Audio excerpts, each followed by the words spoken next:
আজকে বানিয়ে দেখাবো একদম ভিন্ন স্বাদের দই চিংড়ি। টক দই আর মশলার মিশ্রণে তৈরি হবে অসাধারণ ক্রিমি ও মজাদার এই রেসিপি। আসসালামু আলাইকুম everyone, welcome to Mehnus mom's kitchen. দই চিংড়ি তৈরি করার জন্য প্রথমে চুলায় হাঁড়ি বসিয়ে এর মধ্যে আমি 1/3 কাপের মতো সরিষার তেল দিয়ে দিলাম। সরিষার তেল যখন গরম হয়ে আসবে এর মধ্যে আমি দিয়ে দিলাম 500 গ্রামের মতো চিংড়ি। চিংড়িগুলাকে আমি মাথা ফেলে দিয়ে দিয়েছি এবং লেজের অংশে কিছুটা খোসা রেখে দিয়েছি। এখানে আমি চিংড়ি পরিষ্কার করার পর 500 গ্রাম হয়েছে। এবার হালকা আঁচে নেড়ে চেড়ে আমি একটু করে ভেজে নিব। চিংড়ি বেশি সময় ভাজলে বা বেশি সময় রান্না করলে শক্ত হয়ে যায় আর রাবারের মতো লাগে। সেই জন্য বেশি ভাজার দরকার প্রয়োজন পড়ে না। 2-3 মিনিট ভেজে আমি চিংড়িগুলোকে তেল থেকে উঠিয়ে নিব। চিংড়ি মাছে প্রচুর প্রোটিন থাকে, তাই বেশি ভাজলে প্রোটিনটা শক্ত হয়ে যায়। এবার উঠিয়ে একপাশে রেখে দিব। সেম তেলে আমি আরও 2 টেবিল স্পুন মতো তেল দিয়ে দিলাম। 2টা তেজপাতাকে ছিঁড়ে দিয়ে দিলাম। এর মধ্যে দিয়ে দিব 1 চিমটি মতো জিরা, আস্ত জিরা। কিছু আস্ত মসলা ইউজ করব। 5টি মতো এলাচি, 1 ইঞ্চি মতো দারুচিনি, 5-6টি মতো লবঙ্গ, 5-6টি মতো আস্ত গোলমরিচ। এবার সব মসলা দিয়ে একটু ফোড়ন দিয়ে নিব। যখন ফোড়নটি গরম হয়ে আসবে এর মধ্যে দিয়ে দিলাম 1/2 কাপের মতো পেঁয়াজ বাটা। পেঁয়াজ বাটাটা দিয়ে ভালো করে তেলের সাথে কষিয়ে নিতে হবে, যেন পেঁয়াজের গন্ধটা চলে যায়। এর মধ্যে দিয়ে দিলাম 1 টেবিল স্পুন আদা বাটা। সেই সাথে দিয়ে দিলাম 1 টেবিল স্পুন রসুন বাটা। আদা বাটা, রসুন বাটা, পেঁয়াজ বাটা দিয়ে ভালো করে কষিয়ে নিতে হবে। যতক্ষণ না কাঁচা গন্ধটা চলে যায় ততক্ষণ কষিয়ে নিতে হবে। ভালো করে কষিয়ে নেওয়ার পর এর মধ্যে দিয়ে দিলাম 1 টেবিল স্পুন কাঁচামরিচ। কাঁচামরিচকে একদম কুচি করে দিয়ে দিয়েছি। এবার চুলার আঁচ বন্ধ করে দিব। বন্ধ করে দিয়ে দিলাম 1 কাপ টক দই। টক দইকে আগে একটি কাঁটা চামচের সাহায্যে ফেটিয়ে নিয়েছি।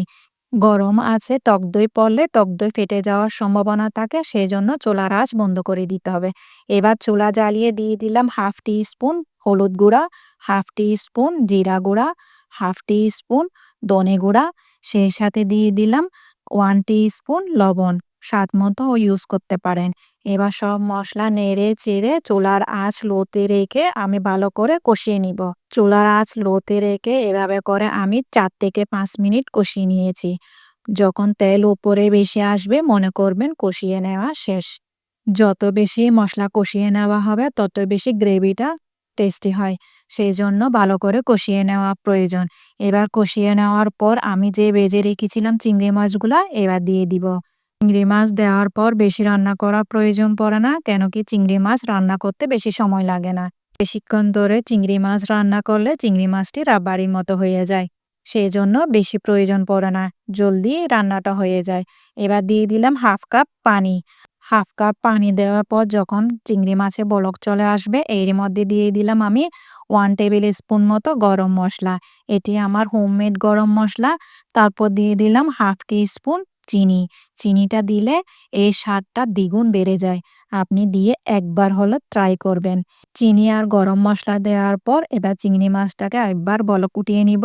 যখন চিংড়ি মাছে বলক চলে আসবে এর মধ্যে দিয়ে দিলাম আমি 1/2 টি স্পুন গোলমরিচের গুঁড়া। তারপর দিয়ে দিলাম 1 টেবিল স্পুন মতো ঘি, একটু সুন্দর ফ্লেভারের জন্য। ঘিটা দিয়ে এবার আমি চুলার আঁচ বন্ধ করে দিব।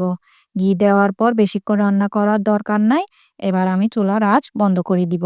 বিশ্বাস করুন এই দই চিংড়ি রেসিপিটা একদম খেতে বিয়েবাড়ির খাবারের মতো হয়েছে।